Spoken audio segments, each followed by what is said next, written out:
네, 지금부터 제2부 대토론회 행사를 시작하겠습니다. 저는 행사의 진행을 돕게 된 한국과학기술정책연구회 수석 부회장 윤유식입니다. 자, 먼저 송철아 한국과학기술정책연구회 회장님의 인사 말씀을 듣겠습니다.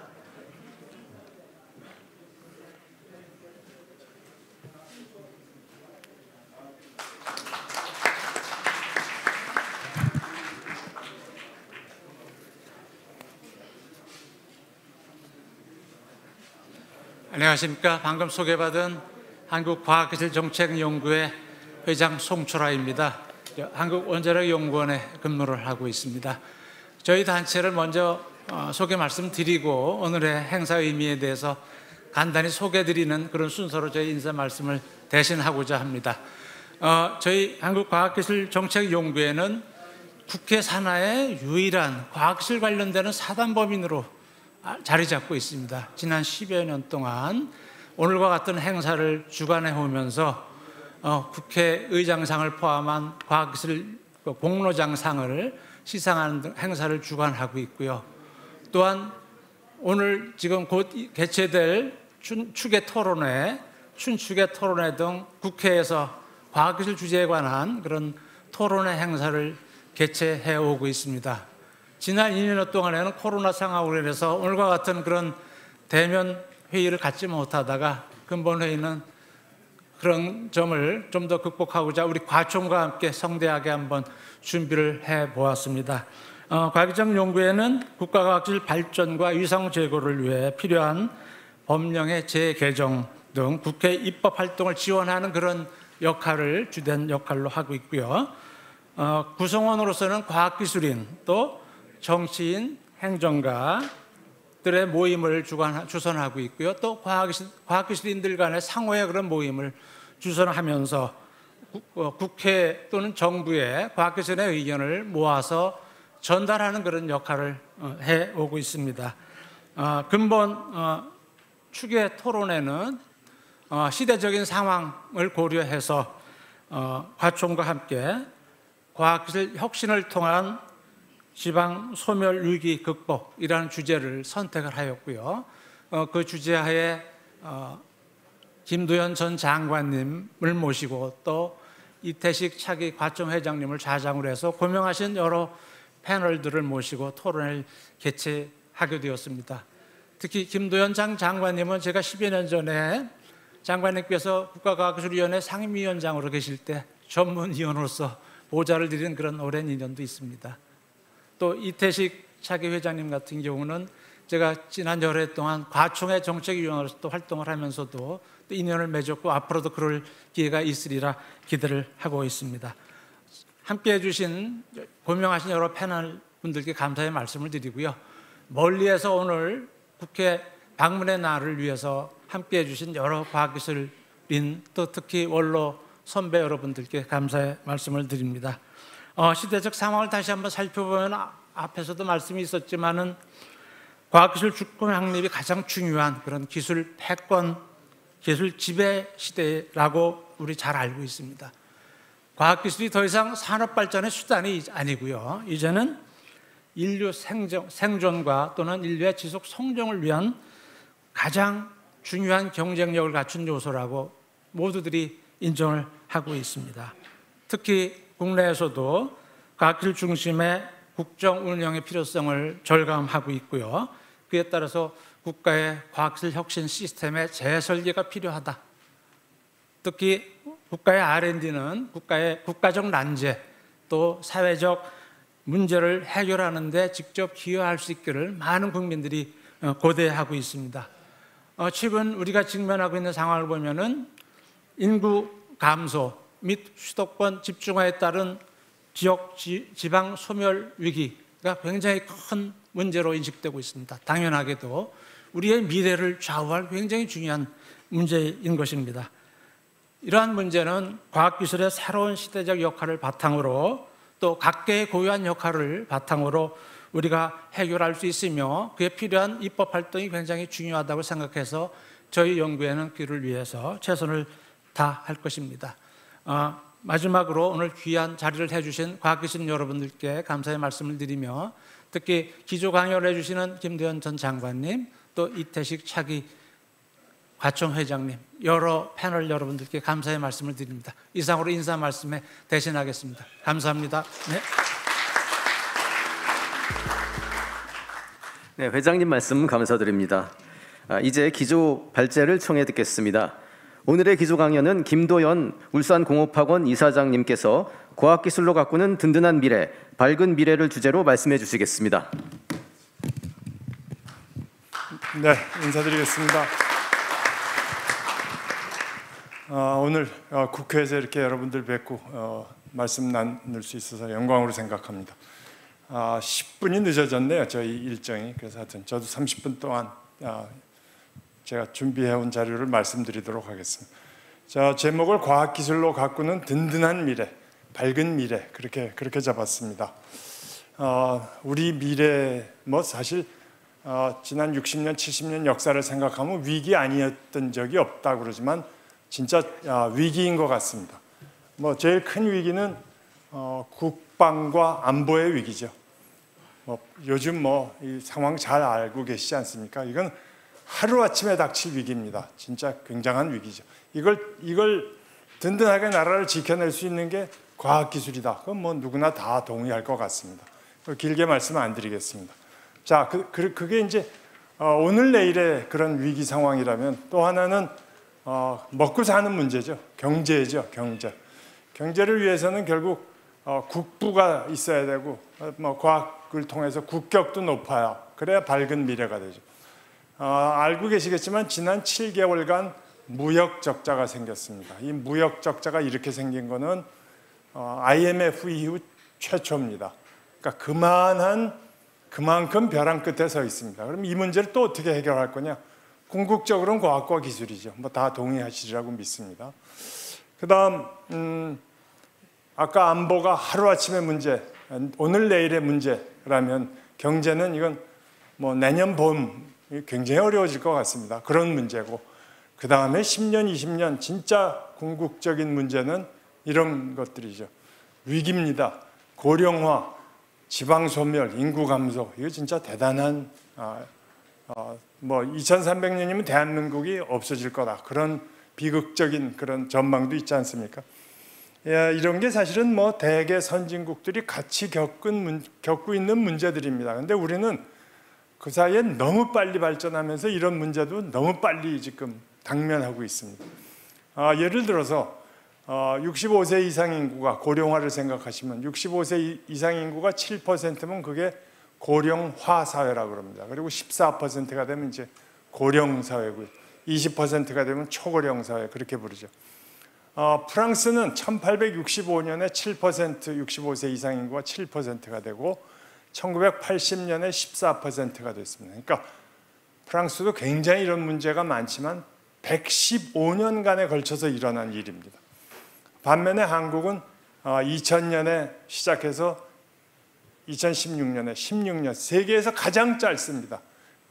가장 그 문제를 짧은 시간 안에 확 지금 마주하고 있기 때문에 이게 해결을 하기가 훨씬 더 힘들죠. 그렇습니다. 그게 고령화 문제고요. 사실 그 다음에 지방 소멸과 인구 감소, 이거 참 진짜 심각합니다. 이건 저는 연결되어 있는 문제라고 생각합니다. 지방 소멸, 도시 수도권 인구 집중, 그걸 그냥 큰 도시 2개만 한번 보시면은 인천과 부산의 인구 변화입니다. 1980년에 인천 100만 명일 때 부산이 300만 명이었습니다. 제2의 도시죠. 그렇지 않습니까? 2012년에 280만, 350만 됐고 작년에 300만, 330만 됐습니다. 부산도 인구가 줄고 있다는 얘기입니다. 부산도 인구가 줄고 있으니까 대구, 대전, 김천, 광주 훨씬 더 많이 줄고 있죠, 인구가. 지방에서 이렇게 서울로 올라오기 때문에 출산율이 낮아지는 겁니다. 집 구하기 힘들죠. 직장 구하기 힘들죠. 살기 힘들죠. 그러니까 애를 어떻게 낳습니까? 그러니까 이 수도권 인구 집중이 해결되지 않으면은 이 출산율 문제 해결할 수 없고 그러면 인구 감소 문제 해결할 수 없다. 굉장히 심각한 문제다. 저는 그렇게 생각합니다. 그렇게 이걸 해결하기 위해서는 지방이 잘 살게 돼야죠. 거기에 직장도 있고 거기에 교육 환경도 좋고 뭐 그렇게 되면은 왜 서울에 올라오겠습니까? 거기서 애를 키우고 살겠죠.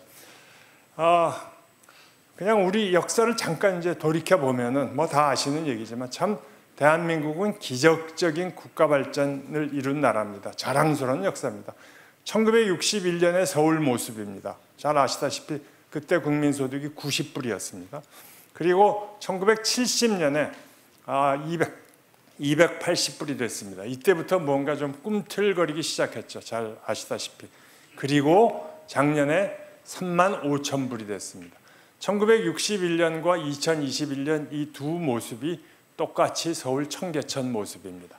상상을 할 수가 있습니까? 이게 기적이죠. 청계천이 이렇게 바뀌었습니다. 아마 이 1961년의 청계천 모습을 기억하시는 분들 여기 꽤 계시리라고 생각하지만 요즘 젊은이들은 상상도 못하는 그런 삶이 1961년의 저희 삶인데 이렇게 크게 발전했습니다. 굉장히 빠른 발전 속에서 아까 말씀드렸듯이 그런 또 여러 가지 문제를 같이 안고 있죠. 그런데 그렇게 빨리 발전한 그걸 한번 이렇게 돌이켜 생각해 보면 그 비결이 뭐였나? 진짜 열심히 일했죠. 진짜 열심히 일했는데 다 각자 도생했습니다. 각계약진했습니다. 뭐 회사는 회사대로 개인은 개인대로 다 주변을 돌아보지 않고 그러고 나가서 열심히 일했죠. 그 결과입니다. 그 기적을 이룬다는 게 뭐 그게 쉬운 일이 아니지 않습니까? 주변을 돌아볼 그런 여유가 없었습니다. 자, 그런데 이제 뭐 그런 얘기 있지 않습니까? 사우스 아프리카의 속담이라고 그러는데 if you want to go fast, go alone. 그러니까 빨리 가고 싶으면 혼자 가고 if you want to go far, go together. 멀리 가려면 이제 같이 가라, 함께 가라. 그런 얘기가 있지 않습니까? 지난 60년, 70년 대한민국 각자 도생, 각계약진으로 굉장히 빨리 왔는데 이제는 더 멀리 가려면 이제는 함께 가야 합니다. 저는 지방 문제 해결의 그 근본도 거기에 있다고 생각해서 오늘 그 말씀을 드리려고 합니다. 여기 있습니다. 우리 문화를 바꿔야 될 것 같습니다. 그런 차원에서 제가 네덜란드를 잠깐 우리의 벤치마킹 삼아서 네덜란드 얘기를 잠깐 해드리겠습니다. 네덜란드는 뭐 잘 아시다시피 국토의 4분의 1이 해수면 이하인 나라입니다. 이게 뭐 땅도 아니죠. 그냥 늪입니다. 그리고 절반이 해발 1m 이하입니다. 사실은 네덜란드가 지금 기후 변화에 따라서 바다 수위가 올라오면 제일 큰 곤란을 겪을 수 있는 그런 나라입니다. 인구 1760만이고요. 그 다음에 면적은 뭐 전라남북도 합친 것만 합니다. 경상남북도 합친 정도의 면적이고 GDP는 6만 불이고 그야말로 세계에서 탑인 국가죠. 그 국가의 힘이 어떻게 그렇게 잘 사냐? 그 조그만 나라가 참 놀랍게도 여기 수출 국가입니다. 우리하고 마찬가지인데 식가공품을 수출합니다.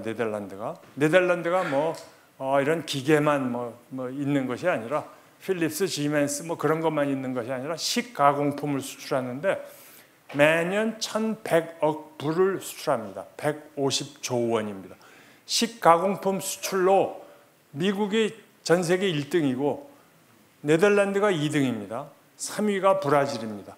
이 참 놀라운 게 미국이나 브라질처럼 그렇게 넓은 땅덩어리의 나라, 농산품이 아주 뭐 풍부한 나라 이해가 되죠. 1등, 3등은 이해가 되는데 2등 이 조그만 네덜란드가 어떻게 해서 이 식가공품 수출로 이렇게 부를 쌓고 있는가 참 놀라운 일입니다.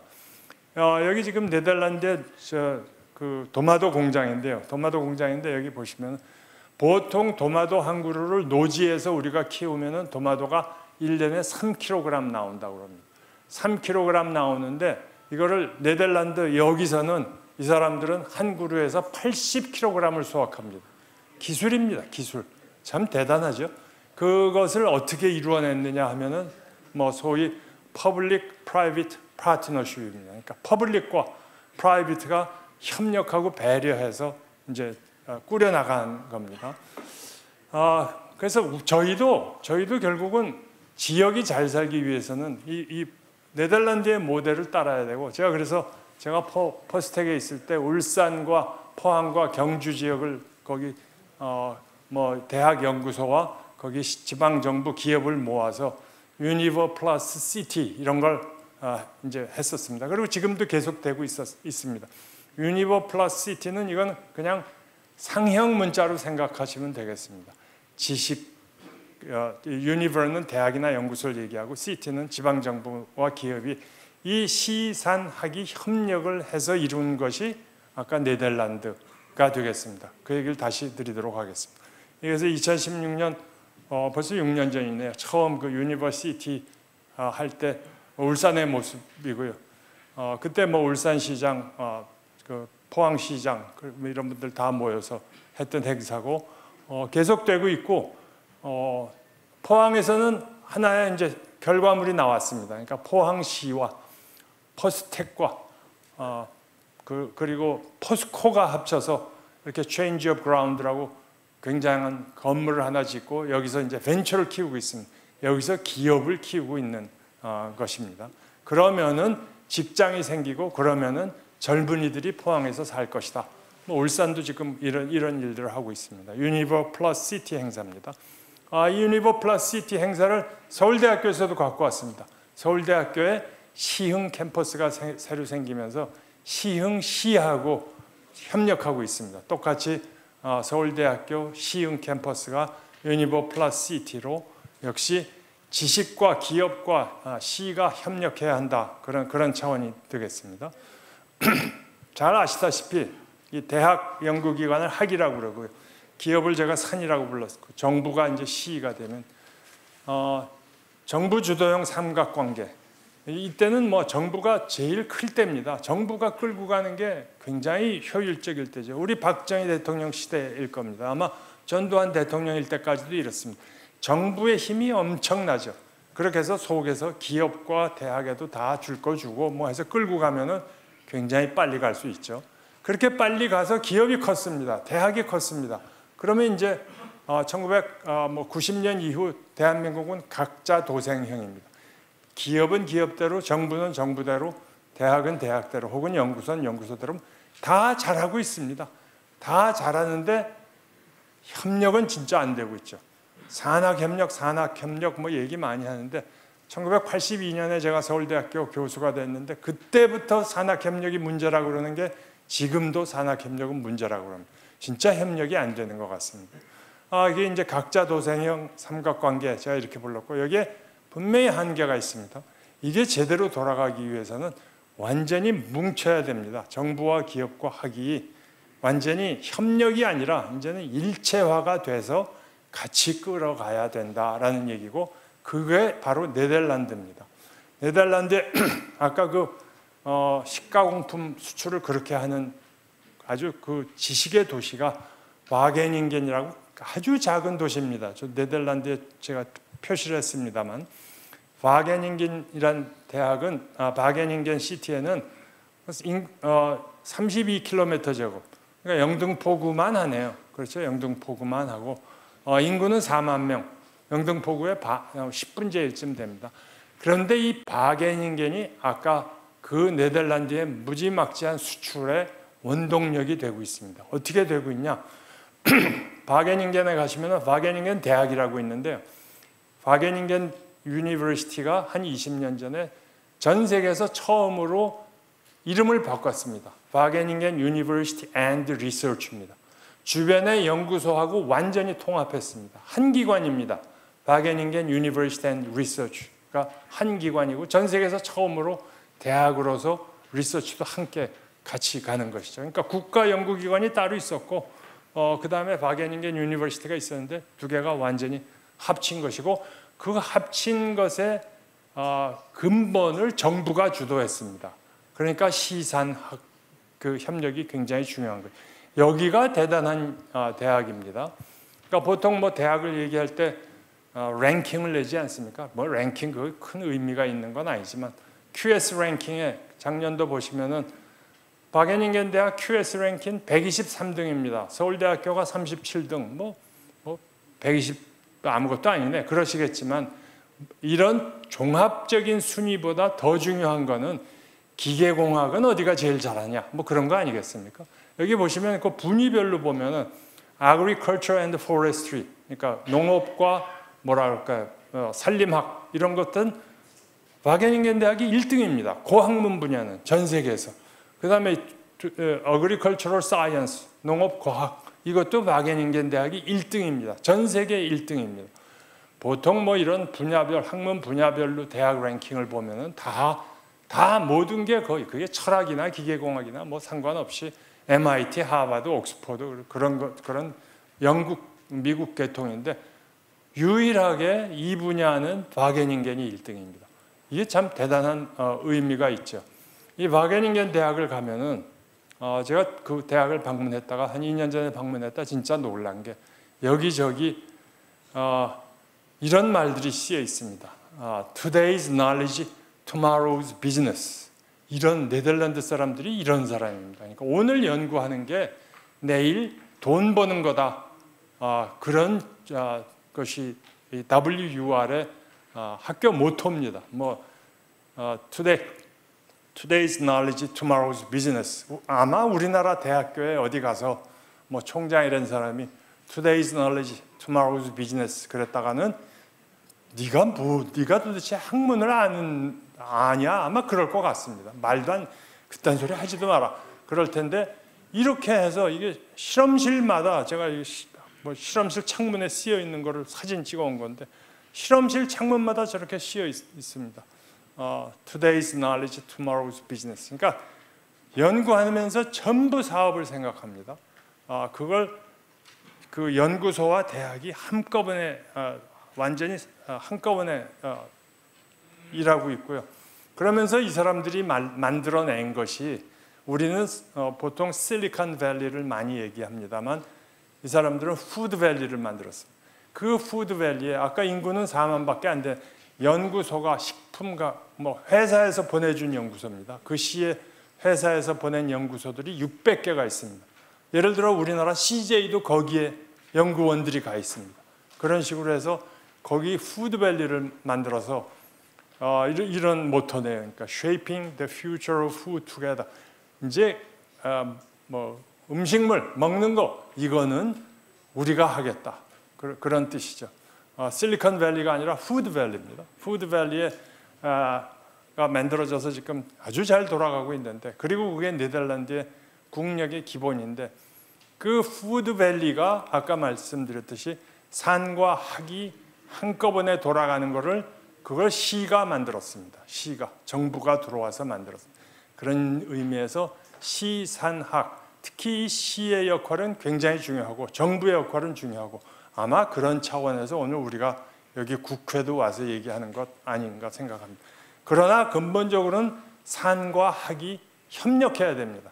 한 몸이 돼서 돌아가야 됩니다. 연구 따로 하고 뭐 티칭 따로 하고 그런 거 이제는 경쟁력이 저는 없다라고 생각합니다. 그래서 이걸 이제 저 네덜란드 애들은 그걸 골든 트라이앵글이라고 그러더라고요. PPP 해서 아까 Public Private Partnership 해서 그걸 골든 트라이앵글이라고 부르는데 그걸 뭐 우리말로는 그냥 시산학 협력 혹은 유니버 플러스 시티 뭐 이렇게 이제 제가 불렀는데 한 단계 더 나가야 될 것 같습니다. 특히 대한민국 사회에서는 아까 그 골든 트라이앵글은 그러니까 시장이 대표한 정부죠.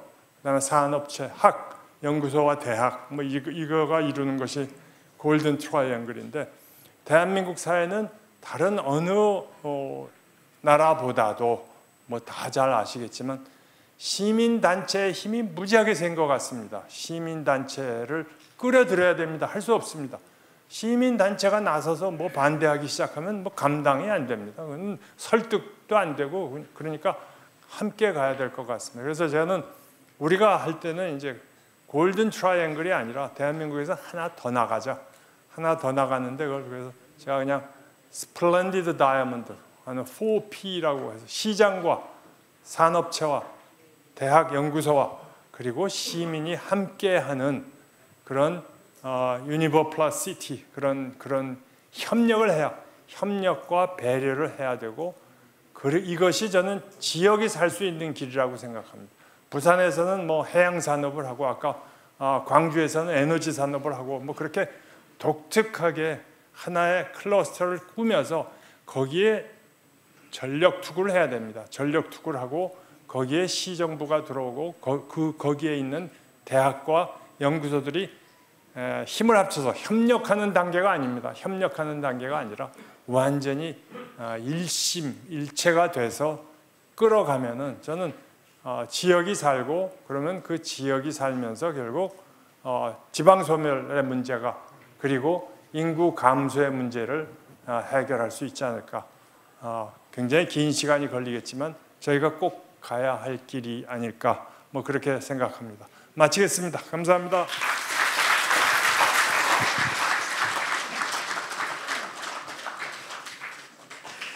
네, 이사장님 좋은 강연에 감사드립니다. 이어서 패널 토론 시간을 갖겠습니다. 무대 정리를 위해서 잠시만 기다려 주시기 바랍니다. 오늘 패널 토론의 주제는 과학기술 혁신을 통한 지방 소멸 위기의 극복입니다. 인구 감소에 따른 지방 소멸 위기감이 커지고 있는 가운데 과총의 13개 지역 연합회에서도 올해 이 문제에 대해 관심을 가지고 지역별로 논의를 진행했습니다. 각계 전문가가 참여하는 오늘 패널 토론에서 더욱 심도 있는 논의를 기대해 보겠습니다.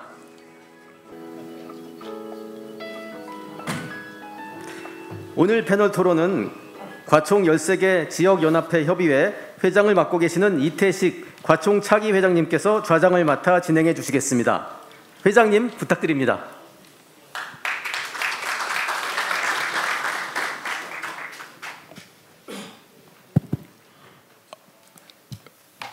여러분 반갑습니다. 이 국회에 와서 보면 행사를 막 국회의원들이 와서 인사는 하고 정식 중요한 안건들을 얘기할 땐 다들 빠지시는 것 같습니다. 혹시 남아 계신 분 계세요? 남아 계시면 뜨거운 박수를 해드리려고 그랬는데 오늘 13개 경기도 13대 지역과총 회원들이 주최를 하고 있습니다. 그래서 잠깐 소개를 올리겠습니다. 강원도에 오신 분들 다들 일어나 봐주시죠. 우리 아까 전 회장님들 어휴 많이 오셨네요. 뜨거운 박수 좀 부탁드리겠습니다. 경남에서 아까 임금리 회장 오셨다 그러는데 경남에서 오신 분들 계십니까? 네, 출석부는 이렇게 해서 체크하겠습니다. 지금. 감사합니다 와주셔서. 아까 김영식 의원 형님이 오셨던 것 같은데 잠깐 일어나 주시겠습니까? 네네, 우리 김영식 실형이시라고 합니다. 경상북도에서 오신 분들 계십니까? 네, 감사합니다. 광주 전남의 회장님은 앞에 계시고 회원들 안에 계십니까? 네, 의원님들 보러 가셨답니다. 대구, 대전, 아까 회장님 계셨는데 대전에서 오신 분들, 네. 김명수 부시장님은 회원이세요? 예. 부산, 울산 우리 회장님은 여기 와 계시고 회원님들 계십니까? 네, 와주셔서 감사합니다. 멀리서 오셨습니다. 인천, 네, 우리 회장님 코로나 다 나셨습니까? 감사합니다. 전라북도, 전북에서 오신 분 계십니까? 제주가 비행기가 제주에서 오셨네요. 저 뒤에 세 분 계십니다. 뜨거운 박수 좀 부탁드리겠습니다. 충남 한군희 회장 아까 오신 것 같은데 충남 의원님들 만나시러 간 것 같습니다. 충북으로 끝내겠습니다. 충북에서 오신 분들 계십니까? 감사합니다. 감사합니다. 지금 36분이라서 제가 20분까지 끝내도록 노력을 하겠습니다.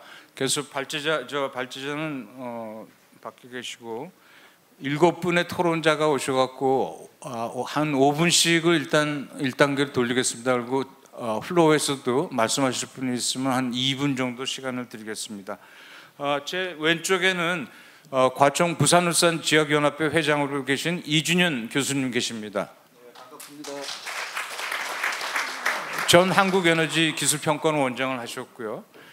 제 오른쪽에는 과천 광주 전남 지역연합회 회장이십니다. 최용국 교수님이십니다. 전남 과학기술발전위원회 공동위원장이십니다.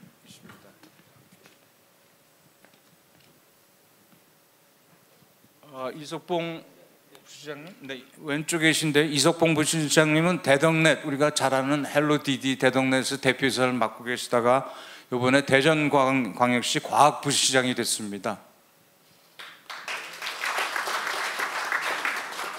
정병선 원장님은 한국과학기술평가원 원장이신데 전 과학기술정보통신부 제1차 학원을 하셨습니다. 감사합니다. 신용현 교수님은 제20대 국회의원을 하셨고요. 표준과학연구원 원장을 하셨습니다. 현재 연세대 특임 교수로 하고 계십니다. 남승훈 한국과학기술정책연구회 이사님은 한국표준과학연구원 책임연구원 하셨고 연총이라 그래서 과학기술계 출연형 과학기술인 협의회 총연합회 회장을 맡으셨습니다. 마지막으로 고석원 과학기술정보통신부 과학기술혁신조정관을 맡고 계십니다. 토론은 인사하신 순서대로 토론을 하시고 마지막으로 우리 고석원 조정관님이 정리하시는 그런 식으로 얘기를 하겠습니다. 이준현 회장님 부탁드리겠습니다. 예,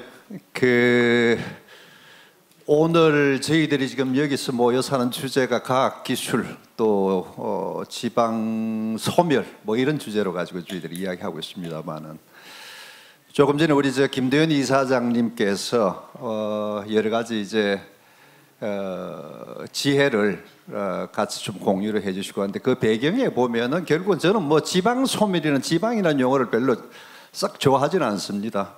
정확하게 진단하면은 지금 수도권 비수도권의 문제라고 저는 생각을 하고 있습니다.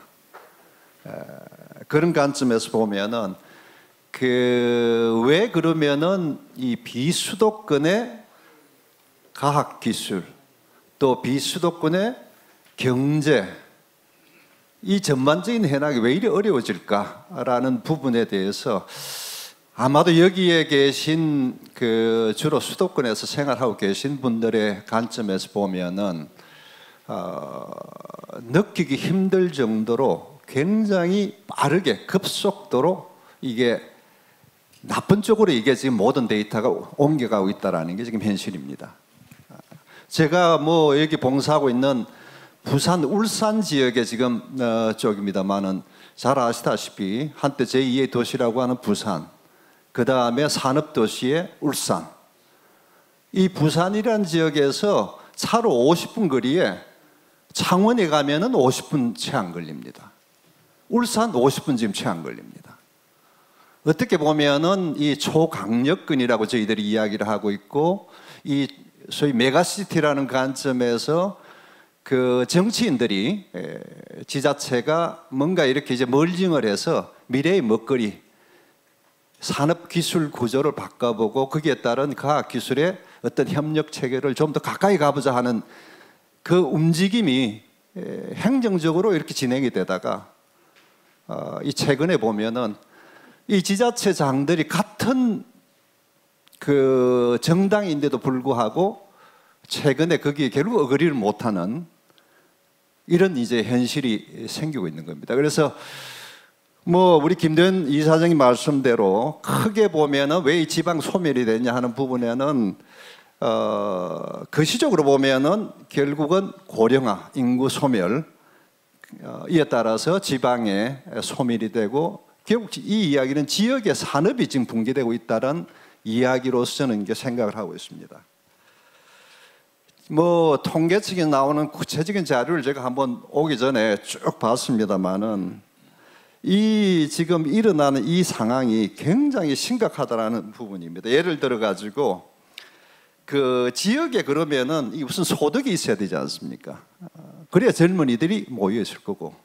그래서 보면은 이 지역 소득의 수도권 집중 이 현상을 보면은 설비 투자를 제외하고 지역 내 총 생산량 민간 소비, 건설 투자 점점 수도권, 비수도권의 격차가 확대되고 있습니다. 지금 거기 따라서 뭐 당연히 비수도권 취업자 수의 비중, 지역의 총부가가치 비중도 동시에 지금 하락하고 있는 그런 현실입니다. 저는 이 부분을 우리 과학기술 관점에서 한번 해보면은, 검토를 해보면은, 우리가 지역의 과학기술 역량이라 그럴까요? 그 지표를 보면은 크게 양극화 현상이 지금 일어나고 있습니다. 저희들이 통상적으로 이게 그 과학기술 역량을 나타내는 지표를 보면 두 가지가 있는데, 지역 혁신 성장 역량 지수라는 게 있고, 또 그 다음에 잘 아시다시피 지역과학기술 혁신 역량이 있습니다. 이 두 지표가 이 수도권, 비수도권으로 이렇게 나눠서 봤을 때, 지금 예를 들어서 전국에 우리가 한 17개, 18개 도시를 대상으로 봤을 때 지역 혁신 성장 역량 지수는 뭐 제가 있는 우리 저처에 있는 그 부산의 경우는 17개 도시 중에 12위 지금 근 정도입니다. 인구적으로 보면은 뭐 우리가 제2의 도시라고 한때 했던 그런 도시가 우리가 과학기술 관점에서 보면은 뭐 이 정도 수준이다. 그리고 지역과학기술 혁신 역량을 봐도 뭐 한 18개 도시 중에서도 한 8위 정도. 이 랭킹의 의미보다는 구체적 데이터를 보면은 수도권, 비수도권의 그 지표가 굉장히 순위보다는 그 갭이 점점 이렇게 커지고 있다라는 부분이죠. 그러다 보니까 결국은 어떤 문제가 생기냐 하면은 과학기술에 우리가 여러 가지 뭐 우리가 스타트업 벤처 기업을 보더라도 결국은 대부분이 63% 벤처 기업 수도 23%가 지금 수도권이고 비수도권에 처해 있는, 부산뿐만 아닙니다. 전국에 우리 소위 말하는 비수도권 지역에 봤을 때 비중이 한 2-3% 정도 되는 이 정도 지금 내용을 가지고 있고요. 그러다 보니까 연구개발 인력, 연구개발비 대략 2-3%하고 여기도 한 30% 정도 정량적인 부분이 있습니다. 그러다 보니까 자본이나 소득의 양극화보다는 저는 과학기술 역량이 이 소위 미래의 우리 먹거리를 보는 과학기술에 관한 역량이 이게 양극화되는 게 수도권, 비수도권의 큰 문제라고 봅니다. 결국은 이게 지역의 경제가 되고 그 다음에 그걸 지역과학기술의 지역 기업의 중심이 되는 지역 경제를 통해서 국가 경제가 이렇게 선순환 구조로 돌아가는 형태가 되는 게 이게 이 투 트랙으로 가는 게 맞다고 보는데 지금 한쪽 트랙이 굉장히 지금 그 기능을 하지 못하고 있다라는 그런 부분입니다. 뭐 이러다 보니까 우리가 연구개발 기능, 연구개발 인력에 대한 수도권 집중은 뭐 더말할 나위가 없습니다. 더욱 심각한 것은 저희들 20대 청년 인구가 수도권으로 빨려가고 있다는 현실입니다. 이런 현상이 일어나니까 지역에 있는 중견기업들, 또 지역에서 어렵게 지자체와 지역 시민들이 해서 유치한 대기업들, 이 기업들이 지금 지역을 떠나고 있습니다. 부산에 보면은 자동차의 부품 소재를 하는 오토닉스라고 하는 지역 태생의 중견 기업이 있습니다.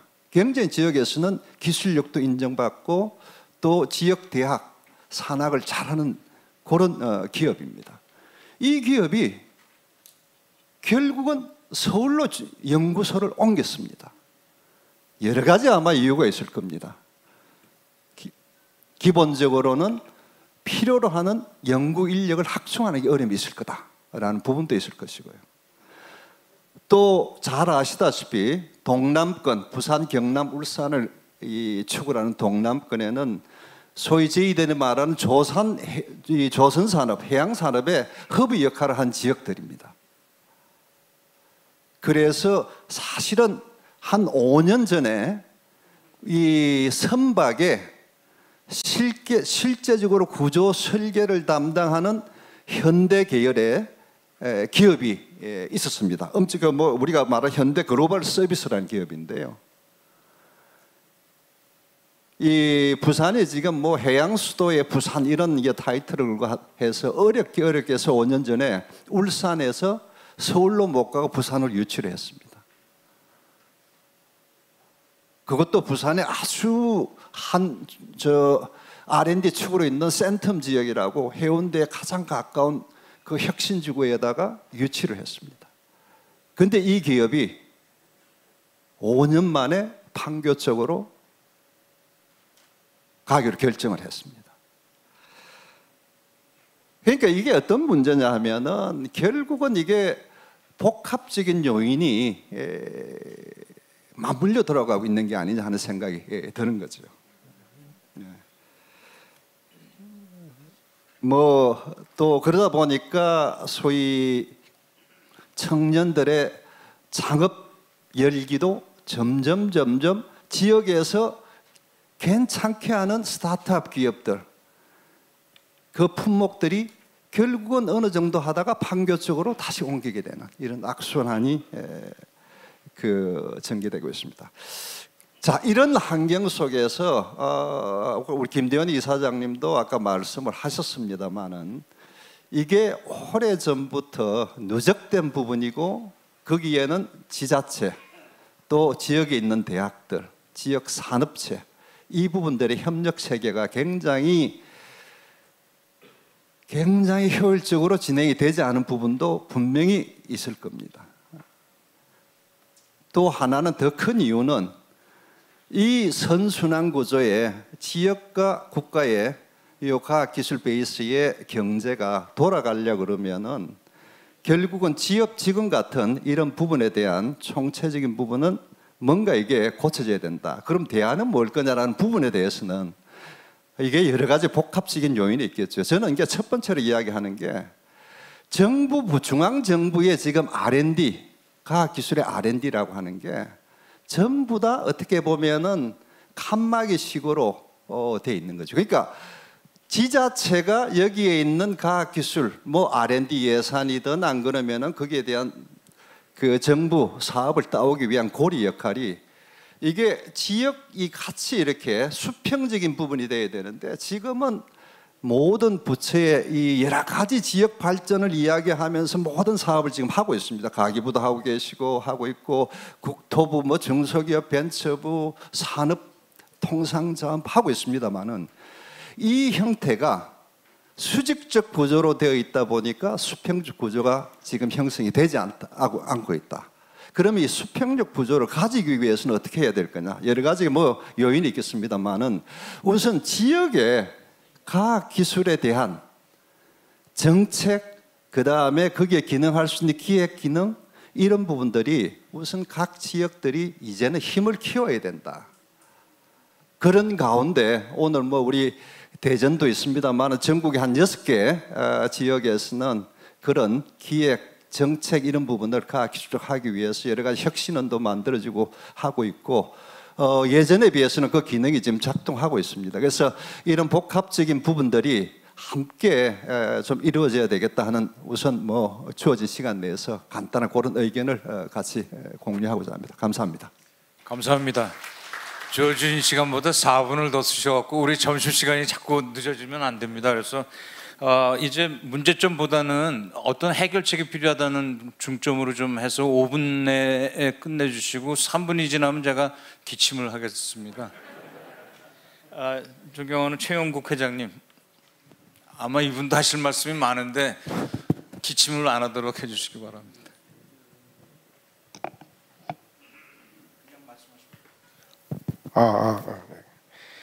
반갑습니다. 저는 오늘 이 포럼을 하기 이전에 우리 광주 전남 지역 과총에서는 10월 7일 광주 전남 지역의 총장님들 5분을 모시고 지방 소멸 광주 전남 지역 과학기술 혁신과 교육 혁신에 대한 토론회를 가진 적이 있습니다. 그때 제가 정리했던 내용들을 잠시 여러분들에게 말씀을 드리고 공감을 얻고자 합니다. 인구 감소 부작용, 이거 정말 심각한 문제입니다. 인구 감소에 따라서 지방 소멸이 가속화되는 것은 당연한 사실입니다. 지금 지방에 있는 대학들은 어떤 얘기가 나오냐면은 벚꽃 피는 대로 순서대로 대학은 문을 닫는다. 이런 심각한 얘기들이 돌았던 것이 꽤 오래전인데, 지금은 뭐냐면은 벚꽃이 피자마자 모든 지방 대학은 문을 닫게 되는 그런 현실의 안타까움을 감추지 못하고 있습니다. 이런 인구 감소로 인해서 청년 중심으로 이제 인구 감소되다 보니까 지역은 소멸 위기에 있을 수밖에 없게 됩니다. 50대 기업 본사의 92%가 수도권에, 100억 원 이상의 투자를 받는 스타트업의 93%가 수도권에 존재하게 되었습니다. 아까 우리 이준원 회장님 말씀하신데, 제가 가만히 보면은 부산, 경남, 대전, 마산 이런 데는 한 번씩 가보면 아직도 신천지인 것 같아요. 왜? 광주 전남 지역의 전북에 있는 기업을 순방하다가 그쪽에 가서 보면은 아직도 여기는 소멸의 위기를 느끼지 못하고 있을 것 정도로 그렇게 심각한 그런 위기를 제가 느끼고 왔습니다. 지방 소멸이 되다 보니까 산업 구조도 급변하게 변화가 되어 있습니다. 기술 혁신과 신산업 분야는 모두 수도권으로 집중되고, 전통 산업 중심인 그런 기업들은 지역에 산지하게 되었습니다. 여러분 생각해 보십시오. 얼마나 격차가 크게 되십니까? 이게 누가 해결해야 됩니까? 정부가 첫째는 해결하는 방안을 내야 됩니다. 70년대 부산대학은 기계공학, 경북대학은 전기전자공학, 그리고 우리 전남대학은 화공 특성화대학을 육성하면서 많은 변화를 가져왔다는 것은 67대 되는 분들은 다 아시는 점입니다. 이게 바로 지역 혁신을 위한, 지방에 대한 그 발전을 위한 방안 모색이지 않는가 생각을 해보면서 그때 그리움을 감출 수가 없게 되집니다. 지역대학 교육 혁신에 대한 얘기들을 많이 하게 되는데, 당시에 저희가 포럼을 할 때 나왔던 얘기들이 뭐냐면은 새 정부 시작과 함께 지역의 발전을 위해서 다양한 행정적, 재정적 지원을 하고 있고, 지역 혁신 플랫폼을 비롯하여 지역 인재의 지역 내 정착을 위한 다양한 시도를 하고 있지만은 아직 피부에 닿지 않는다는 겁니다. 탁상 공론을 느끼고 실제로 행동에 옮기지 않는다는 것이죠. 그러니까 어떤 문제가 생기냐면은 지금 현재 일반적으로 전국 대학의 일반 대학원 학생 수는 약 32만 명 정도 돼서 줄어들지 않는데, 지방대학 같은 경우는 예를 들어 전남대학의 자연과학대학 같은 경우는 학생 대학 교수님들이 100분인데 64명의 대학원생이 들어오게 됐습니다. 그러면은 교수 1인당 0.4명의 대학원생을 데리고 교육을 하고 연구를 해서 지방 산학 육성을 위해서 힘을 써야 된다. 이게 말이 되지 않는다 이겁니다. 그래서 모든 문제에서 저는 지역 대학의 고급 인재 양성과 과학국 혁신을 추진할 수 있는 방안을 정부에서 강구해야 되지 않겠는가, 그런 말씀을 드리고 싶습니다. 제가 시간이 그렇게 많이 됐나요? 네.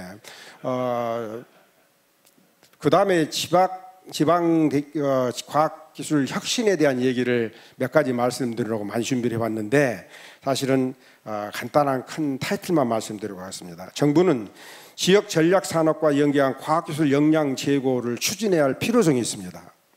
둘째로 중앙주도 정책사업 추진으로 지역의 역량 및 자율성을 확보하도록 해주는 방안을 모색해야 됩니다.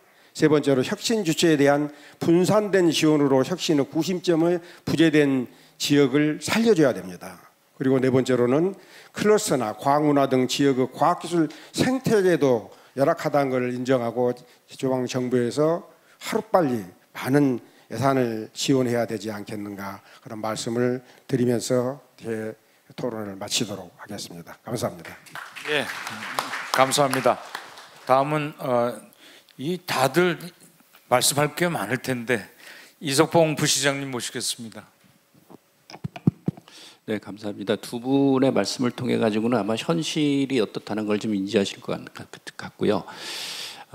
지역 문제, 지방 소멸에 대해서 일단 과학계에서 위기의식 내지 문제의식을 가졌다는 것 자체가 일단은 좀 의미가 있지 않나 여겨집니다. 그동안에 있어서는 그건 일부 사람들의 얘기였지 그건 우리 문제가 아니다라고 생각하는 대목이 있지 않았나 여겨졌는데 이제 이런 그 국회에서 토론을 할 정도로 지방 소멸에 대해서 문제의식을 갖는 것 자체는 굉장히 바람직한 일이 아닌가 좀 여겨집니다. 그런 가운데서 그러면 뭘 어떻게 해야 될 것이냐 이렇게 좀 봐야 될 것 같은데 우선 그 여러 가지 방책 아까 우리 김도연 총장님 말씀해 주신 것도 굉장히 의미가 있다 이렇게 생각이 되고 그렇지만은 가장 큰 문제 중에 하나는 청년들이 지역을 떠나서 수도권으로 오고 싶다는 그런 인식 그다음에 서울의 오피니언 리더분들이 지역의 현실을 모른다는 인식 이 두 가지에 있어 가지고 어떻게 우리가 극복방안을 마련할 것인가 이게 아닌가 좀 싶은데요. 우리가 우선 이렇게 지방에 한 20여 년 이렇게 있게 됐고 또 요번에 이렇게 지방 정부에도 참여하게 되면서 느끼는 것 중에 하나가 뭐냐면은요. 우선 어떻게 하면은 과학자들이 좀 더 큰 시각을 가질까 하는 생각을 좀 하게 됩니다. 기본적으로 아시겠지만은 과학이라는 거는 개척하는 거가 아닌가 여겨지는데요. 저는 이공계 분들을 보면서 느끼는 굉장히 큰 안타까움 중에 하나는 이분들은 스스로를 개척자라기보다는 단기 순이익을 좀 쫓는 분들이 아닌가 이렇게 본인들 스스로를 그렇게 인식하고 있는 게 아닌가 하는 생각이 들 때가 있습니다. 아까 이제는 그 네덜란드의 사례도 얘기해 줬겠지만 말씀해 주셨지만 지방은 우리들한테 있어서 새로운 가능성이 있는 곳이거든요. 근데 젊은 이공계 사람들이 그 지역 출신은 물론이거니와 또 서울 출신은 특히 지방으로 갈 생각들은 안 합니다. 그러니까 한마디로 보게 되면 개척자 의식이 별로 없다 이런 생각이 좀 들기도 합니다. 아시겠지만 강남에서 판교가 15km 정도뿐이 안 되고요. 그다음에 강남에서 광화문이 13km입니다. 그러니까 우리나라에서 반경 15km 되는 지역에 대한민국의 대부분이 몰려 있습니다. 왜 우리가 이런 좁은 지역에서 살아야 되는가 하는 문제의식을 좀 가지면서 특히 이공계 학도들 같은 경우에는 새로운 학문을 새로운 어떤 지역을 내가 개척한다는 생각을 갖고 이미 있는 지역에 좀 갈 생각들도 해야 되는데 그러지 않고 모두 서울로 이런 생각들을 하고 있지 않나 좀 여겨집니다. 그래서 여러 가지 부분에 있어 가지고 일단 우리가 생각할 게 많이 있겠지만은 어떤 인식의 전환이 우선은 가장 중요하지 않을까 이런 생각이 들기도 하고요. 그러면서 대전시에서 나름대로 대전시 들어가 가지고 하면서 하는 것 중에 하나가 뭐가 있냐면은 대전 우리나라 사람들한테 젊은 사람들한테 중요한 거는 서울보다 잘 사는 도시 하나의 비전을 보여줄 필요가 있겠다. 그랬을 때 수도권에 집중하는 거 막을 수가 있고 오히려 서울 쪽에서 나올 수가 있지 않을까 이런 생각을 가지면서 서울보다 잘 사는 도시를 과학기술에 기반을 해가지고 만들어 나가자는 게 지금 대전시의 모토입니다. 근데 이를 위해서 우선 하고 있는 것 중에 하나가 뭐가 있냐면요. 젊은 청년들과의 대화를 시작했습니다. 특히 카이스트 청년들 같은 경우 99%가 서울로 졸업하고 나서 서울로 오고 있는데 총학생이라든가 이런 학생들을 만나가지고 어떻게 하면 대전에 정착할 수 있을 것인가 이런 얘기를 하는데 의외로 젊은 사람들이 지역에 정착하길 바라는 모습들이 있었습니다. 근데 그동안에 있어서는 그런 대화들이 부족해가지고 그 학생들한테 필요한 어떤 서비스 같은 걸 못했고 또 학생들도 스스로가 주체가 돼가지고 지역을 바꾸는 노력들을 못했던 것 같습니다. 그래서 그런 대화들을 통해서 지금 변화를 모색해 갈까 그러고 있고요. 아울러 가지고 지금 하고 있는 것 중에 하나가 연구자들의 어떠한 시정 참여입니다. 그러니까 연구자분들 같은 경우도 내 연구실에만 국한돼 있는 대목이 많이 있는 것 같아가지고요. 시정에 참여를 파견을 받아가지고 시정에 참여를 해가지고 과학계와 연구계가 어떻게 같이 연계될 수 있을 것인가 이런 부분들 고민하고 있고요. 아울러 대전 같은 경우는 과학 수도라는 얘기를 하고 있지만 과학 자원이 굉장히 많습니다. 그래서 이 부분들을 특히 비수도권에 있는 지자체들과 협력을 해나가면서 어떻게 하면 협력을 통해 가지고 상생할 수 있을 것인가 그런 노력도 좀 하려고 합니다. 여하튼 지방소멸과 관련해 가지고는 이게 60년 동안 쌓여진 거기 때문에 쉽게 해결될 수 없는 것이지만 이거 해결되지 않게 되면은 우리나라는 망할 수밖에 없다. 그런 위기감을 갖고 좀 열심히 해나가려고 합니다. 그런 측면에서 저희가 대덕 투어 같은 것도 하려고 그러는데요. 과학자분들이 어떤 그런 측면에 있어서 같은 문제의식을 가지면서 문제를 풀어나갔으면 하는 바람입니다. 감사합니다. 감사합니다. 정병선 원장님.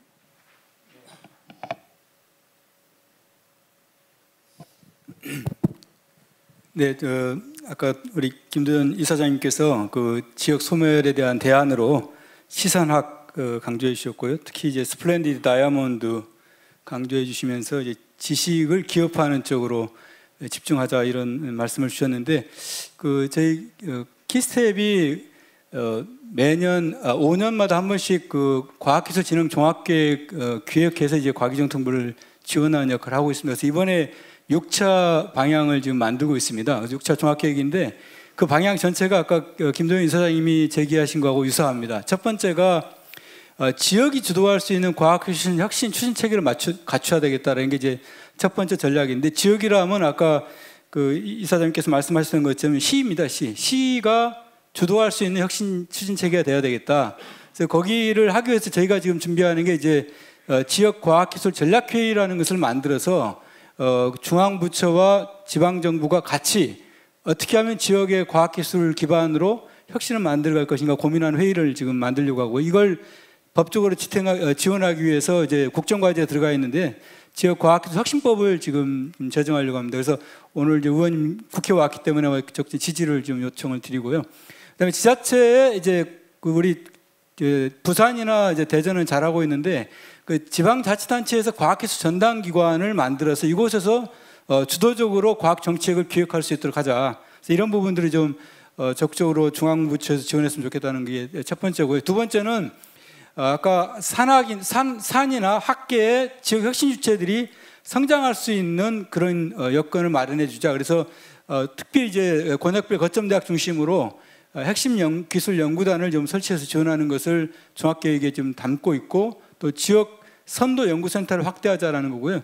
또 지자체별로 출연연별로 또 전부 지역 조직이 있습니다. 그래서 지역 조직 내에서 그 지역 문제를 해결하는 임무 지향형으로 거점 기관으로 좀 발전할 수 있도록 지원하자, 이런 게 두 번째 전략입니다. 세 번째는 아까 말씀하신 지식의 기업화입니다.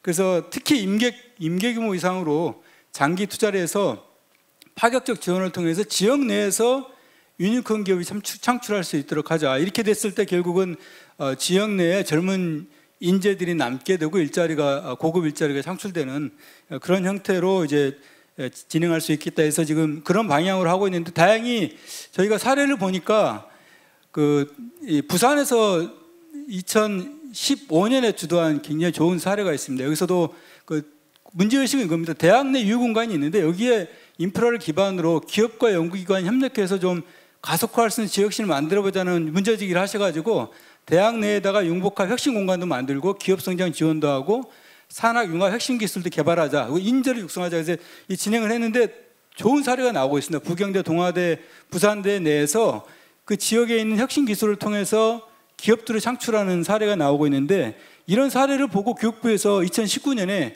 오히려 역으로 벤치마킹 해가지고 산학연 협력 단지 조성 사업을 시작을 했습니다. 그래서 이런 것처럼 지역에서 주도를 했을 때 그걸 중앙부처가 역매칭할 수 있는 그런 사례들이 앞으로 더 많이 좀 창출됐으면 좋겠다는 거고요.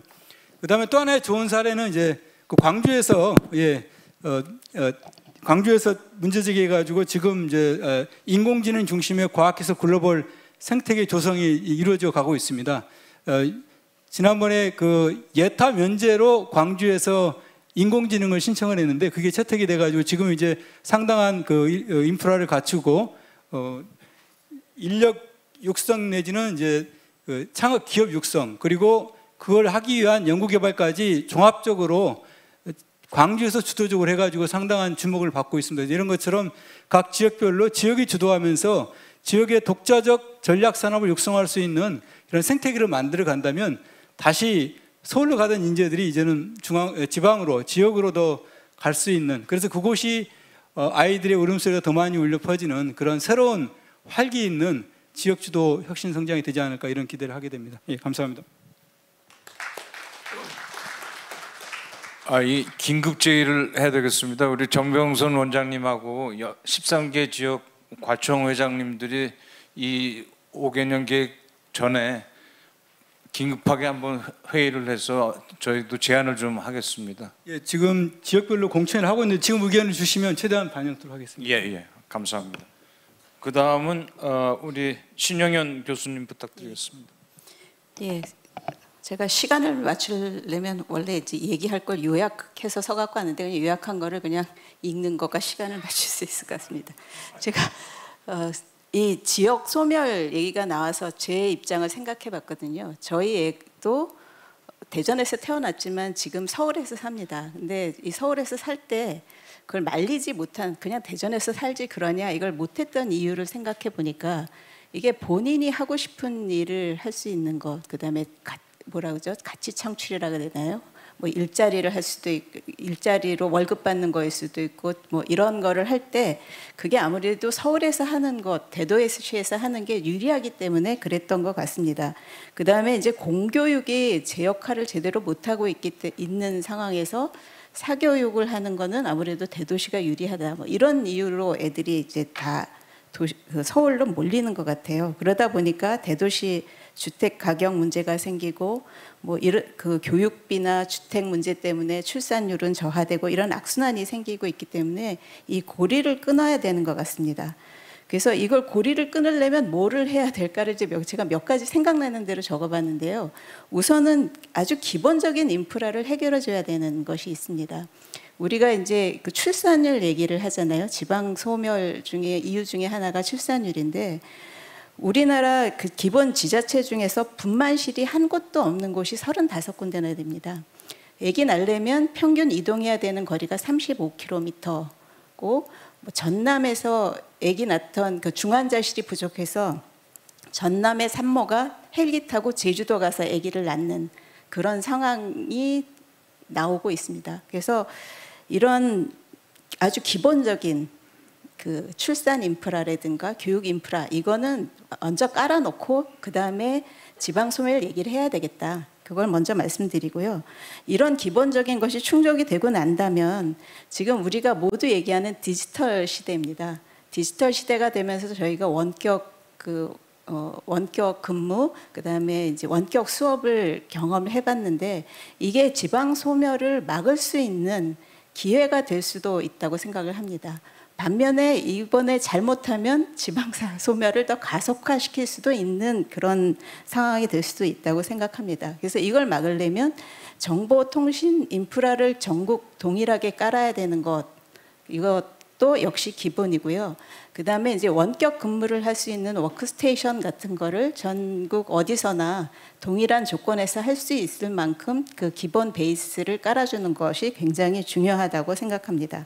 이런 지금은 이제 기술 개발 그 적용 이 속도가 굉장히 빠르고 빅데이터 AI 등으로 이제 가속화가 되기 때문에 이럴 때 디지털 격차가 나면 그 다음엔 따라잡을 수가 없기 때문에 이건 지금부터 철저하게 준비를 해야 된다고 생각을 합니다. 그다음에 이제 두 번째로는 아마 여러분들 계속 말씀하신 거랑 같은 맥락인데요. 저도 중앙 정부의 집중 컨트롤 체제에서는 벗어나야 된다고 생각을 합니다. 발제자도 이제 말씀을 하셨고 뭐 앞에 토론자들도 말씀을 하셨는데요. 중앙 정부에서 컨트롤해서 지역 균형 발전을 한다 하는 거는 한계가 있습니다. 그래서 뭐 지역 균형 발전의 대표적인 예가 공공기관 이전인데 공공기관 이전돼서 그렇게 지역 발전시키지 않습니다. 어떤 대학 총장님은 공공기관 이전하고 나니까 애들이 다 모두 다 이제 그 공공기관 바라기가 돼서 더 지역사회의 일꾼이 모자라진다 이런 얘기도 있습니다. 그래서 이거를 막을 수 있는 거는 기업을 유치를 하는 게 제일 중요한데 기업을 유치를 하게 하려면 지자체에게 훨씬 더 많은 자율성을 줘야 된다. 중앙 정부가 컨트롤하고 있는 많은 규제 이런 것들을 조금 벗어날 수 있는 자율성을 주는 것이 굉장히 중요하고요. 지역 대학에서도 이런 인재의 그 지역을 위한 인재를 뭐 재교육이라든지 뭐 이런 걸 할 수 있는 그 자율적인 프로그램을 줘야 되는데, 지금은 이제 지역을 위해서 준다고 하는 것도 사실은 기재부에서 다 꼬리표를 붙여서 내리거든요. 그래서 이런 것들에 대한 자율성을 많이 줘야 된다. 그다음에 마지막으로 제가 제일 중요하다고 생각하는 거는 뭐 지자체가 자기 특성을 맞춘 그런 이제 기획 기능을 강화하는 것 굉장히 중요하지만, 그것보다 더 중요한 것은 아까 이제 이석봉 대표님이 잠깐 말씀하셨는데, 지역 사회에서 서로 이렇게 협력할 수 있는, 얘기할 수 있는 기회를 많이 만들어야 되는 것이 굉장히 중요하다고 생각을 합니다. 제가 시애틀에 가서 보니까 거기에는 이제 민간들이 이제 몇 명이 뭐 정년퇴직한 사람, 현재 직장에 있는 사람들이 모여서 자기네가 일종의 펀드를 만들고요. 그걸 가지고 지역 업체를 찾아다니면서 투자도 하고, 그다음에 자기가 가지고 있는 재능으로 그 지역 업체를 살리는 그런 일들도 많이 하는 걸 봤거든요. 그래서 그런 좋은 케이스를 좀 도입해 보는 것이 좋지 않을까 생각합니다. 이상입니다.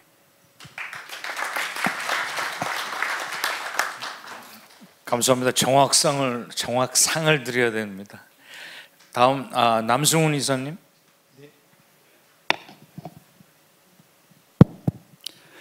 네, 방금 소개받은 남세원입니다.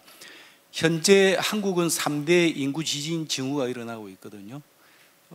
인구 감소, 초고령 사회, 그리고 지방 소멸이라는 이런 극단적인 변화가 우리 눈앞에 지금 나타나고 있고 예측되고 있습니다.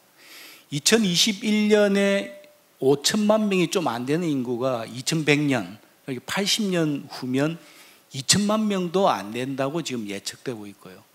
수도권 집중화는 또 심각하죠. 2019년에 벌써 인구의 절반 이상이 수도권에 집중화되고 있습니다. 그래서 이런 지방 소멸을 우리가 해결하기 위해서 먼저 선진국의 사례를 좀 살펴볼 필요가 있는데요. 일본에 이제 오마이 게니치 교수가 경제학자인데요. 이 사람이 국가의 종말이라는 자기의 저서에서 지방이 글로벌 경제 시대에 대응할 수 있는 가장 좋은 단위라고 주장을 하고 있습니다. 그렇게 함으로써 지방 소멸을 피하자고 1994년에 벌써 제안을 했고, 2014년에는 동경대학교의 마스다 교수가 이제 그 지방 경제를 활성화해서 생활 인구를 지방으로 유인하는 정책을 펴야 한다고 지금 하고 있습니다. 이렇게 우리보다 앞서가고 있는 국가들은 그렇게 메가리전, 초광역권 도시로서 지방 소멸을 해결하겠다는 전략을 펼치고 있습니다. 일본의 오사카, 나고야가 그렇고, 프랑스의 그랑파리 메트로폴이 그렇고, 독일의 스투트가르트가 그렇고, 영국의 그레이트 맨체스터가 그렇습니다. 그리고 미국도 오바마 정부 때 샌디에이고 대도시권 발전 정책을 만들어서 추진 중에 있습니다. 이렇게 미국, 유럽, 일본 대도시권으로서 지방 소멸을 해결하자는 정책을 펼치고 있는데, 이러한 대도시권이 개별 국가의 경제를 벌써 넘어섰다는 보고도 있고요. 그래서 이러한 대도시권이 개별 국가뿐만이 아니라 글로벌 경제를 이끌고 있다는 분석도 있습니다. 그래서 우리나라의 이제 지방 소멸을 피하기 위해서 저는 메가시티를 이제 주장을 하는데요. 두 가지를 오늘 제안하고자 합니다. 우리나라를 5스타 네트워크로 묶자, 5개의 권역으로 나누자는 겁니다. 동남권, 불경, 그 다음 대구, 경북, 강원을 포함하는 동북권, 그리고 광주와 전남북, 제주를 묶는 서남권, 대전과 세종, 충남북을 잇는 중부권, 그리고 서울, 경기, 인천을 묶는 경인벨트를 만들어서 5개 이 권역에 특화된 산업을 집중해서 만들어주자는 겁니다. 우리 바이오를 생각해 보면 지금 지자체 중에 바이오와 관련해서 한 가지라도 걸치지 않은 지자체가 없을 겁니다. 이렇게 쪼개가지고 조그만하게 만들어서 우리가 규모의 경제, 규모의 연구를 이룰 수 없다는 겁니다. 그래서 5스타 네트워크를 구축하자는 게 제 첫 번째 제안이고요. 두 번째는 지방이 그러면 5스타 네트워크를 구축하는데 예산이 있어야 될 거 아닙니까? 국가 R&D 예산의 절반을 지방에 뚝 떼주자는 겁니다. 그래서 지방에서 그 예산을 가지고 지방 주도형으로 혁신을 하고 지방 특화에 맞는 산업과 R&D 기획을 하라는 겁니다. 이렇게 함으로써 지방대학을 육성하고 지역대학의 특화, 지역산업의 특화, 그러므로써 일자리 창출이라는 선순환 구조를 우리가 만들 수 있으리라고 예측이 된다는 겁니다. 과학기술인들은 이 정도까지 가능합니다. 그런데 과학기술만 가지고 지방 소멸을 다 해결할 수는 없다고 저는 생각합니다. 포항에 포스코에 간 젊은 직원들이 원래 7년 근무하기라고 포항에 갑니다만 2, 3년 되면 다 수도권으로 이전합니다. 왜 그런가 하면 일자리가 없어서 그런 거 아니거든요. 거기에는 지방일수록 제조업, 중공업, 제조업이 있는 데는 남초 현상이고요. 수도권은 여초 현상입니다. 이 젊은 애들이 놀 문화도 없고 즐길 거리가 없다는 겁니다. 그래서 서울로 이동하는 겁니다. 그래서 이제는 과학기술을 통한 일자리뿐만이 아니라 주거환경, 보육, 양육, 교육, 거기에 플러스해서 문화까지도 다 융합하고 결합하는 과학기술, 인문사회, 예술이 결합하는 이러한 전반적인 정책이 나와야 할 시점이라고 생각합니다. 이상입니다. 감사합니다. 끝으로 고소원 혁신조정관님 부탁드리겠습니다. 예, 저를 마지막으로 아까 정리를 해달라고 하셔가지고 했습니다. 이제 많은 분들이 지적해 주셨지만 어쨌든 지방 소멸과 관련된 문제는 결국에 이제 초고령 사회와 인구 감소에 따른 이제 지역의 어떠한 인력 부족 문제, 또 인력이 그에 따라서 지역에 있는 기업들의 또 필요한 인력을 확보하지 못하는 문제, 또 이게 또 계속 순환돼서 또 기업의 일자리가 줄어드는 문제가 같이 이제 복합되는 것 같습니다. 결국에는 이제 지역에 어떠한 이제 좋은 일자리를 구축해 주나 하는 부분이 가장 중요한 것 같습니다. 저희 계속 이제 많은 원인이라든가 이런 부분을 말씀해 주셨으니까 저희 정부의 대책에 대해서 말씀드리겠습니다. 이번 정부에서는 이제 국정 목표로 대한민국 어디서나 살기 좋은 지방 시대 이렇게 국정 목표를 5개 중에 하나로 지금 정하고 지역 균형 발전에 대한 이 강력한 의지를 표현하고 있습니다. 또 이제 이걸 뒷받침하기에 이제 국정 과제로 지방 과학기술 주권 확보로 지역 주도 혁신 성장 실현 이런 과제로 지역 균형 발전을 위해서 과학기술의 역할이 중요하다고 인식하고 있습니다. 그러니까 저희 정명선 원장님께서 말씀해 주셨듯이 이러한 이제 국정 과제를 이행하기 위해서 범정부 중장기 계획으로서 제6차 지방과학기술 진흥 종합계획을 수립하고 있습니다. 아시는 것처럼 앞으로 향후 10년이 가장 중요한데 향후 10년 동안에 어떠한 전략으로 할 것인가 하는 이제 이 부분이고 여러분들이 말씀해 주셨던 것처럼 가장 중요한 거는 이제 지역이 주도하는 과학기술 혁신 체제를 구축하자 하는 부분입니다. 그동안 사실 이제 각 부처에서 여러 가지 일들을 많이 해왔습니다. 그렇지만 아까 이제 많은 분들 지적해 주신 것처럼 여전히 이제 지역의 혁신 역량은 좀 부족하고 국가 R&D 중에서도 한 40% 정도가 지역에서 이제 집행이 되고 있습니다. 이제 수도권뿐만 아니라 이제 대전을 제외한 수치입니다. 이 수치가 이제 느끼는 것처럼 이제 감소된 수치는 아닙니다. 그동안 이제 한 5년 내에 보면은 꾸준히 조금씩 올라갔는데 지역에서의 지역 소멸과 관련된 부분이 워낙 이제 크다 보니까 이 지역의 R&D와 관련된 부분이 좀 부족하다고 느낄 수 있는데 전체 수치는 증가는 하고 있습니다. 다만 이제 패널분 한분 지적해 주신 것처럼 각각의 중앙 정부에서 하고 있는 이 사업들이 개별적으로 진행되고 이게 통합적으로 연결되지 못하고 또 지방의 이제 과학기술과 관련된 부분이 대부분 이제 중앙 정부의 매칭 형태로 진행되다 보니까 지역 자체의 어떠한 큰 그림을 그리고 하는 부분이 좀 부족한 부분이 있습니다. 그래서 제 6차 지방과학기술 기본 계획에서는 지역 주도로 할 수 있도록 하는 게 가장 큰 저희 목표입니다. 지역에서 전체 좀 그림을 그리고 이거를 실행할 수 있는 이런 방법을 어떻게 할 것인가. 뭐 이를 위해서는 지역의 기획 역량이라든가 이런 부분도 필요하고 또 지역 자체적으로 혁신 역량을 어떻게 모아가지고 또 이 부분을 발전시킬까 하는 것도 필요하고 이 부분에 재원도 필요하고 이런 부분을 어떻게 저희가 뒷받침할 수 있냐 하는 부분이 가장 중요하다고 생각하고요. 이런 많은 부분들을 사실 이제 지난 1년 동안에 많은 이제 오늘 앞에 계신 분들도 포함해서 많은 지역에 계신 분들, 산학연 전문가들 모시고 계속 뭐 여러 가지 간담회라든가 공청회라든가 이런 걸 거쳐서 저희가 이 계획을 수립하고 있습니다. 현재까지 6차에 걸쳐서 이제 지방에 공청회를 거쳤고요.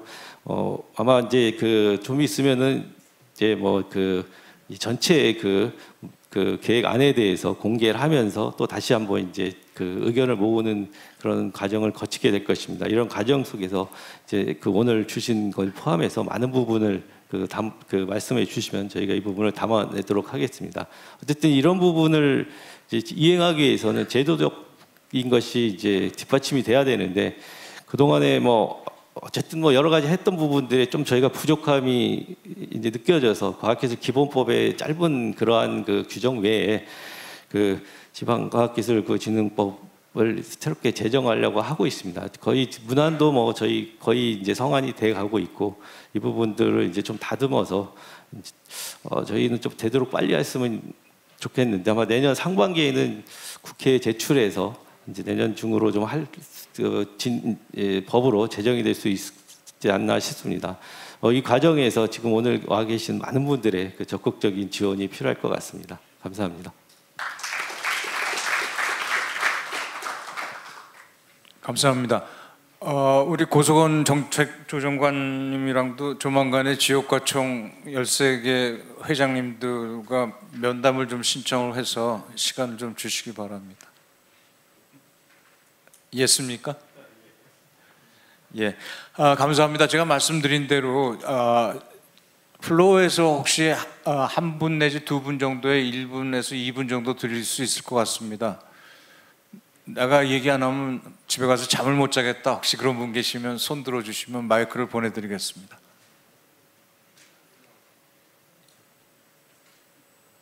네, 그러면 우리가 시간을 제가 달리느라고 혹시 정리를 못하신 분들이 계시면 특히 제일 처음 우리 이준현 박사님은 안 드리겠습니다. 이석봉 부시장님도 사실은 하실 말씀이 많은데 한 말씀 하시죠. 1분 정도 드리겠습니다. 다들 1분 드리겠습니다. 그리고 남으면 드리겠습니다. 네, 대전에 오십시오. 네, 좀 늦으셨는데 받아드리겠습니다. 제주도에서 멀리서 오신 회장님입니다. 하시죠. 네, 제주도 회장 이선주입니다.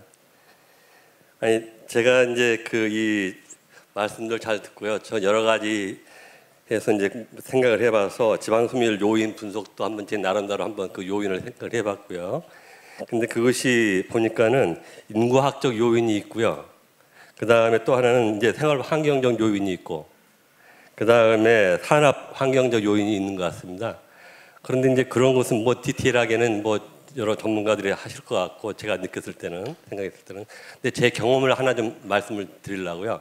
그러면서 제안 드리고 싶은 게 우선 제안이 뭐냐면은 지방자치단체에서 국가와 그다음에 매칭 펀드식으로도 어떤 식으로든지 간에 지방자치단체에서 출연하는 출연 연구소 같은 걸 갖다가 산업과 지역의 산업과 연계된 그런 연구소를 좀 몇 개를 좀 지었으면 설립을 했으면 좋겠어요.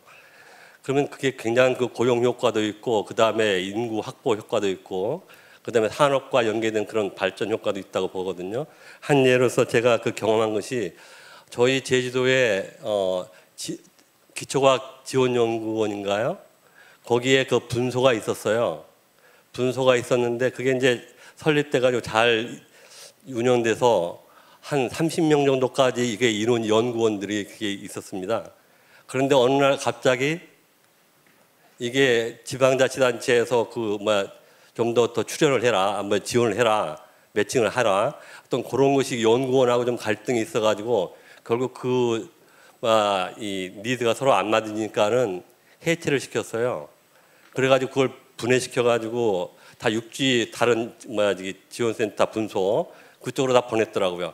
그러니까 졸지에 한 30명 되는 그런 연구원들이 다 제주도 내에서 소화가 안 되니까 다 육지 다른 분소로 다 가게 되더라고요.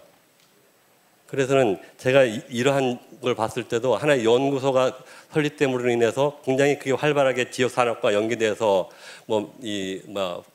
프로젝트도 따오고 이렇게 활발하게 진행됐었는데 그런 것이 될 수 있는 어떤 지역 지방자치단체와 국가가 서로 연합된 그런 이 연구소를 갖다가 그 산업 연계 그런 연구소를 좀 지원해서 설립했으면 하는 그런 바람이 있습니다. 한 가지만 우선 부탁드리겠습니다. 예, 감사합니다. 우리 부시장님 말씀.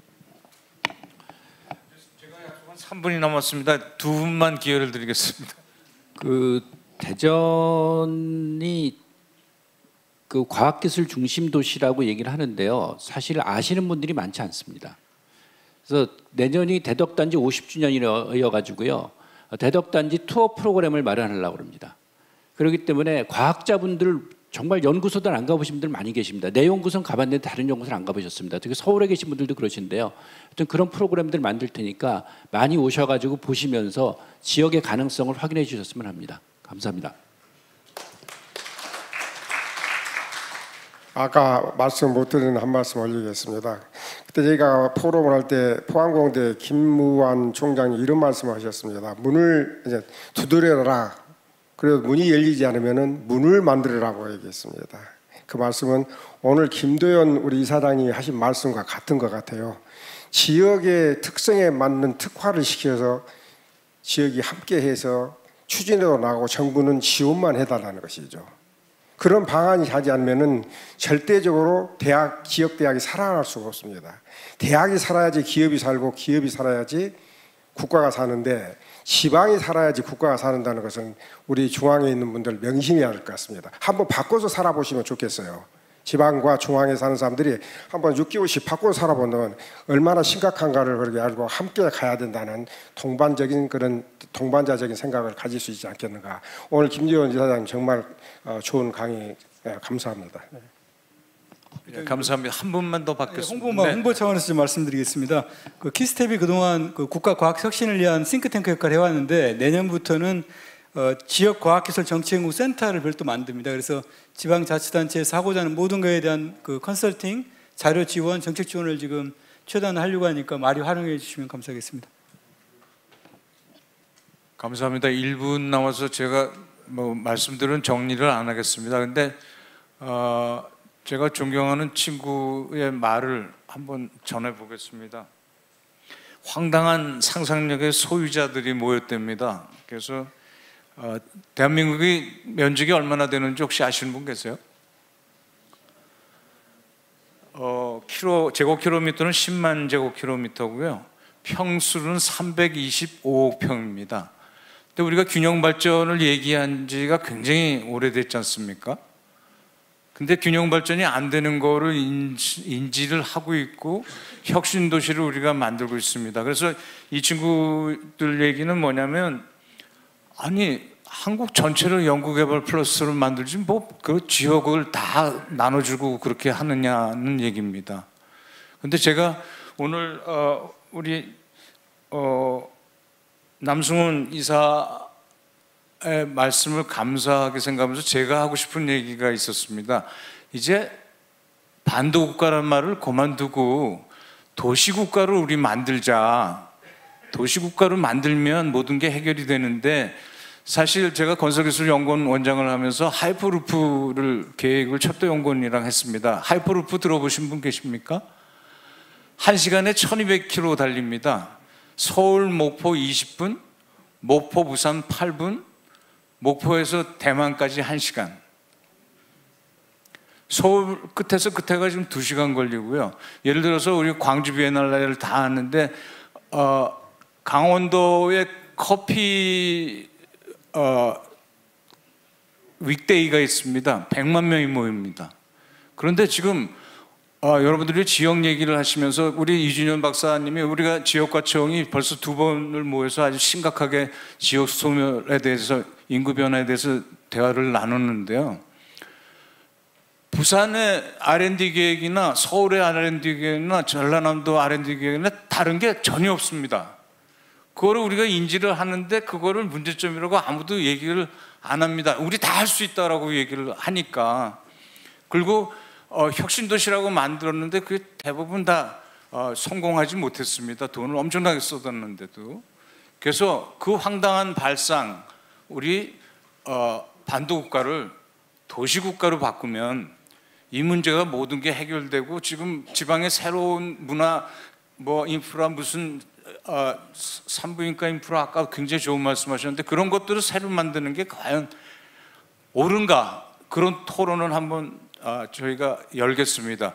중요한 것은 이제 과총이 내년 3월부터 제가 임기가 시작이 되는데요. 무슨 이름인지는 모르지만 지역 활성화 센터를 저희가 만들려고 하고 있습니다.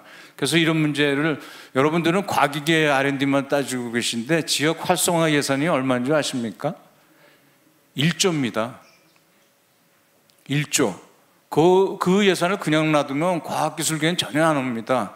어떻게 하면 출산율을 높이느냐, 어떻게 하면 노인들을 더 건강하게 만드냐, 복지 문제로만 얘기를 하는데 생활의 문제, 사회의 문제로 우리가 좀 바꾸는 그런 혁신의 생각을 가졌으면 좋겠습니다. 그리고 저희가 하나 할 일을 말씀드리겠습니다. 혹시 구글 계정을 안 갖고 계신 분 계십니까? 다 갖고 계시죠? 그래서 아마 과총에서는 이런 일을 키스티랑 진행을 하려고 합니다. 모든 국민의 이메일, 평생 이메일을 드리겠다는 약속을 하고 실행을 하겠습니다. 대부분 교수들은 은퇴해도 이메일을 다 갖고 있습니다. 제가 건설기술연구원 원장 되고 그 다음날 제 이메일은 없어집니다. 연구원은 61살이면 다 없어지고요. 직장인은 40살, 50살이면 다 없어지고요. 그래서 전 과학기술인의 이메일을 과총에서 좀 준비를 해볼까 합니다. 이 정도 되면 박수 나와야 되는데. 새로운 일들을 많이 하고 싶습니다. 여러분들의 도움이 필요하고요. 그것이 국가 발전에 도움이 될 거로 저는 확신을 하고, 여러분들 모두들의 인풋에 감사드리고 꼭 도와주시기 바랍니다. 오늘 발제해 주신 김도현 박사님한테 뜨거운 박수 좀 부탁드리겠습니다. 그리고 제 말씀을 잘 들어주신 7분 토론자들한테도 박수 부탁드립니다. 그리고 끝까지 청중으로 남아 계신 여러분들 모두를 위해서 박수 치겠습니다. 감사합니다. 식사 맛있게 하십시오.